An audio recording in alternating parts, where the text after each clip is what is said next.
దేశం మొత్తం ఎస్యూ నడుస్తుంది, సేవ్ ఎస్యూ నడుస్తుంది. ఇంత పెద్ద దుమ్మారం చేస్తుంది. ఎందుకని ఇంత పెద్ద మ్యాటర్ ఇంత పెద్ద జరుగుతుంటే ఆ రాజకీయ ప్రతినిధులు కానీ అధికార ప్రతినిధులు ఎందుకని ఈ ఎస్యూకి రావడం లేదు, ఎందుకని పరామర్శిస్తలేదు, ఎందుకని ఈ సమస్యను సాల్వ్ చేస్తలేరు అంటే మీరు ఏం చెప్తారన్న? ఇది రాజకీయ సమస్యగా చిత్రీకరించే ప్రయత్నం జరుగుతుంది. అయితే చాలా మంది ఏమంటున్నారు, కొన్ని రాజకీయ శక్తులు వెనకాల నుండి నడిపిస్తున్నాయని అధికార పార్టీ ఏదైతే మాట్లాడుతుందో, ఇది రాజకీయ పార్టీలతోటి అతీతంగా మేము ఈ ఉద్యమాన్ని చేస్తున్నాం. అయితే బయట నుంచి రాజకీయ పార్టీలు, రాజకీయ సంఘాలు, రాజకీయ నాయకులు సపోర్ట్ చేసినంత మాత్రాన ఇది రాజకీయంతో కూడుకున్నది కాదు. అలా అని రాజకీయానికి సంబంధించింది కాదా అంటే అలా అని కాదు. బయట నుండి పార్టీలు సపోర్ట్ చేస్తాయి, ఎందుకంటే ఇది రాష్ట్ర ప్రభుత్వానికి సంబంధించింది, రాష్ట్ర ప్రజలకు సంబంధించింది, రాష్ట్ర పర్యావరణానికి సంబంధించింది. దేశవ్యాప్తంగా ఈరోజు అపోజిషన్ పార్టీలు, రాజకీయ పార్టీలో లేనటువంటి వాళ్ళు, రాజకీయ నాయకులు కానటువంటి వాళ్ళు కూడా పెద్ద ఎత్తున దేశవ్యాప్తంగా సపోర్ట్ చేస్తున్నారు. ఇది రాజకీయంగా ముడిపెట్టే ప్రయత్నం ఏదైతే ప్రభుత్వం చేస్తుందో ఆ ముమ్మాటికి విస్మరించుకుంటే వెనక్కి తీసుకుంటే బాగుంటుంది. ఇది రాజకీయం చేసి దీన్ని ఏదో నీరుగార్చే ప్రయత్నం చేస్తారు. లోపల ఒక్క రాజకీయ పార్టీ నాయకులు లేరు, ఒక రాజకీయ పార్టీకి సంబంధించిన నేతలు లేరు, ఆ పార్టీ ప్రతినిధులు కూడా లేరు. ఇది మొత్తం కూడా విద్యార్థి నేతలతోటే నడుస్తున్నది.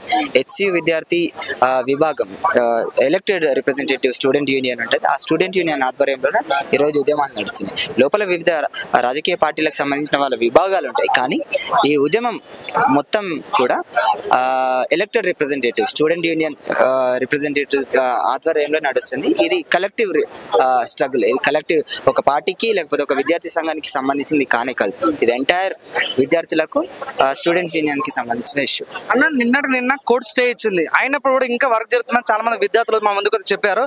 నిజంగానే లోపల వర్క్ జరుగుతుందా? వర్క్ అయితే జరుగుతున్నది. అయితే ఏమంటున్నారు అంటే మాకు ఇంకా ఆదేశాలు అందలేవు అని. మనకు తెలుసు ప్రభుత్వం ఈ రోజులలో ఎట్లా వ్యవహరిస్తుందో, కేవలం ఆదివారాలు, శనివారాలు మాత్రమే. ఏ రోజైతే కోర్టుకు హాలిడేస్ ఉంటాయి, ఏ రోజైతే పబ్లిక్ హాలిడేస్ ఉంటాయి, ఆ రోజు మాత్రమే వాళ్ళ ప్రభుత్వ పనులను టేకప్ చేస్తున్నాం. మనం హైడ్రా విషయంలో చూసినాం, హెచ్సియుల విషయంలో కూడా అదే. హెచ్సియు విషయంలో అది 3 రోజులు సీరియల్గా హాలిడేస్ రావడం వల్ల ఆ పని ఇంకా పెద్ద ఎత్తున జరుగుతుంది. వీళ్ళు ఏం చేసారు, వీళ్ళకి తెలుసు మీది ఎట్లా కోర్టుకు వెళ్తారు, పెద్ద ఎత్తున అవుట్రేజ్ వస్తుంది, ప్రజలు తిరగబడతారు, విద్యార్థులు తిరగబడతారు అని తెలిసి వీళ్ళు పెద్ద ఎత్తున పోలీసులను మోహరించి, మీరు చూడొచ్చు పెద్ద పెద్ద పోలీస్ క్యాంపులు నడుస్తున్నాయి. ఎమర్జెన్సీ టైంలో ఎట్లయితే ఇందిరాగాంధీ ప్రభుత్వం విద్యార్థులను డిసెంట్ వాయిస్ని ఎట్లయితే సర్ప్రైజ్ చేయాలని చూస్తుందో, ఈ తెలంగాణ ప్రభుత్వం ఇప్పుడు అదే పని చేస్తున్నది. లోపల ఈ 3 రోజులు హాలిడేస్ తీసుకొని వీలైనంత వరకు ఎక్కువ నష్టం ఈ పర్యావరణం కలిగించి, ఈ విద్యార్థులకు ఆ పర్యావరణం కలిగిస్తే ఏమన్నా అయితే కోర్టు నుంచి స్టే తీసుకోవచ్చు. బట్ అప్పటికి అడిగినంత తీసేసినాం కదా అనే ఆర్గ్యుమెంట్ వాళ్ళు పుట్టేందుకు ఎన్ని జేసీబీలు అంటే మీరు చెప్పనక్కర్లేదు, 50 నుంచి 100 జేసీబీలు రోజు రోజుకు నంబర్ పెంచుతూనే పోయి ఎంత వీలైతే అంత, ఎంత రేయనక పగలనక, పొద్దు లేదు, సాయంత్రం లేదు, రాత్రి లేదు, కొడుతూనే ఉన్నారు షిఫ్ట్ల వారీగా. అర్థమవుతుందా? పొద్దు నుంచి మధ్యాహ్నం వచ్చి, మధ్యాహ్నం నుంచి రాత్రికి వచ్చి, రాత్రి నుంచి మళ్ళీ 3 షిఫ్ట్ల వారీగా మొత్తం పొద్దంతా జేసీబీలు నడుస్తూనే ఉన్నాయి. తెలంగాణ ప్రభుత్వము హైడ్రా తీసుకొచ్చిన తర్వాత, నాగార్జున కన్వెన్షన్ కూల్చిన తర్వాత ఒక మాట అన్నాడు, పర్యావరణాన్ని కాపాడుతున్నా, పర్యావరణం దెబ్బతింటే ఎలా ఉంటుంది అని మాట్లాడాడు. అదే రేవంత్ రెడ్డి పర్యావరణాన్ని ధ్వంసం చేస్తుంటే విద్యార్థి సంఘ నాయకుడిగా నువ్వేం చెప్పాలనుకుంటున్నాను? అన్న నేను అదే చెప్తున్నా, పర్యావరణానికి ప్రేమించే నాయకుడు అయిన వాటికి కేడుక. హెచ్సియులో మీరు ఒకసారి ఫుట్బాల్ ఆడడానికి వచ్చినప్పుడు మీరు గ్రౌండ్కు కాకుండా మీ విద్యార్థి సంఘ నాయకులతో మాట్లాడమే కాకుండా ఇక్కడ విద్యార్థులతో ఇంటరాక్ట్ కావాల్సి ఉంటుంది. ఈ సెంట్రల్ యూనివర్సిటీ, నీకు ఒపీనియన్స్ తెలుస్తాయి, ఇక్కడ ఉన్న జీవ వైవిధ్యం గురించి తెలుస్తాయి. మీరు కాన్వాయ్లో వచ్చి ఎస్కార్ట్ తోటి పోవడమే కాకుండా ఇక్కడ విద్యార్థులతో మాట్లాడాలండి. యూనివర్సిటీ కన్నా పోతే కేవలం నీ విద్యార్థి సంఘంతో మాట్లాడి, నీ విద్యార్థి సంఘంతో మాత్రమే ఫుట్బాల్ ఆడుకొని వెళ్ళిపోతావా? నువ్వు ఇక్కడ వచ్చి చూస్తే అర్థమవుతుంది. ఇక్కడ 3 లేకులు ఉన్నాయి. నువ్వు ఏదైతే బఫర్ జోన్ అన్నావో, ఏదైతే ఫుల్ ట్యాంక్ లెవెల్, నువ్వు ఆ పారామీటర్స్ ఏవైతే చూపించినావో, ఇప్పుడు మీ ప్రభుత్వం చేస్తున్న ఈ అరాచకం, ఈ విధ్వంసం ఏదైతే ఉన్నదో, నీ అన్ని పారామీటర్స్ అది ఏమంటారు వైలేట్ చేస్తూ వచ్చింది. నువ్వు బఫర్ జోన్ వైలేట్ చేసి 3 చెరువులకు దగ్గరలో పోతున్నాయి. నువ్వు ఒకవేళ కన్స్ట్రక్షన్ కట్టినా కూడా మరి నీ హైడ్రా ఎట్లా రెస్పాండ్ అవుతుంది ఈ విషయం గురించి? రేపటి కన్స్ట్రక్షన్ నువ్వు ప్రైవేట్ యాక్షన్కి ఇస్తున్నావు, ప్రైవేట్ ఫామ్లు నేను ఈ ఫ్లాట్లను ఓన్ చేస్తాయి, వాళ్ళు కన్స్ట్రక్షన్ కడితే నీ హైడ్రా దాన్ని సపోర్ట్ చేస్తుందా, నీ హైడ్రా దాన్ని వ్యతిరేకిస్తుందా? ఈ హైడ్రా ఎట్లాంటి చర్య? రంగనాథ్ గారు చెప్పాలి. హైడ్రా గురించి మాట్లాడే రంగనాథ్ గారు ఈరోజు ఇంత విధ్వంసం జరుగుతుంటే రేపటి నాడు యాక్షన్ అంటే మీరు కట్టడాలు కట్టిన తర్వాతనే రియాక్ట్ అవుతారా? రైట్. మరి కట్టక ముందు పర్మిషన్లు ఆపి లేకపోతే ఇది తప్పుబోయే అని చెప్తారా, లేకపోతే కట్టిన తర్వాత పేదల ఇళ్లను కూల్చినట్టు మధ్యతరగతి కుటుంబాలను రోడ్లకి ఇచ్చినట్టుగా మీరు కూడా కట్టిన తర్వాతనే ఆపుతారా, లేకపోతే ఇది బడా భూస్వాములది, బడా పారిశ్రామికవేత్తలు, పెట్టుబడిదారి వేత్తలది అని చెప్పేసి మీరు ఏమైనా వెనుకకు తగ్గుతారా? దాని మీద రంగనాథ్ గారు కూడా ఒక మాట ఉండాలి. ఐ మీన్ వాళ్ళు ఏమనుకుంటున్నారు, బఫర్ జోన్ గురించి హైడ్రా గురించి పెద్దగా మాట్లాడతారు కదా, దీని గురించి వాళ్ళు ఏమనుకుని వాళ్ళు స్పందించారు. అనేది దేశం మొత్తం దుమ్మారం అయిపోయింది, మొత్తం షేక్ ఇండియా మొత్తం షేక్ అవుతుంది. ఇళ్ళని చదువుకున్న వ్యక్తులు శ్రీధర్ బాబు కానీ, బట్టి విక్రమ కానీ, రఘునాథరావు కానీ ఎందుకని ఎక్కడ మాట్లాడతారు, ఎందుకని ఈ విషయం మీద ఎక్కడో చర్చించలేదు ఎందుకంటారు? వాళ్ళు గుర్తుంచుకోవాల్సిన విషయం అంటే వాళ్ళు ఈ యూనివర్సిటీ పట్టాలు ఇస్తే పట్టబద్దులయ్యారు, ఈ యూనివర్సిటీలో చదువుకున్నారు, వాళ్ళు ఇక్కడ ఉన్నారు, ఈ పర్యావరణం చూసారు, వాళ్ళకి తెలియదు. ఈ రోజు గుండె మీద చేతులు వేసుకొని శ్రీధర్ బాబు గారిని కానీ లేకపోతే బట్టి విక్రమార్క గారిని కానీ చెప్పమని చెప్పాడు, ఇక్కడ వన్యప్రాణులు లేవా, ఇక్కడ ఫ్లోరా అండ్ ఫానా లేదా, ఇక్కడ చెరువులు లేవా, ఈ చర్య వల్ల ఇక్కడ ఉన్న పర్యావరణానికి నష్టం జరుగుతుందా జరగట్లేదా, మీరు భూమి గురించి మాట్లాడకండి. ఇక్కడ ఉన్న మీరు విద్యార్థులు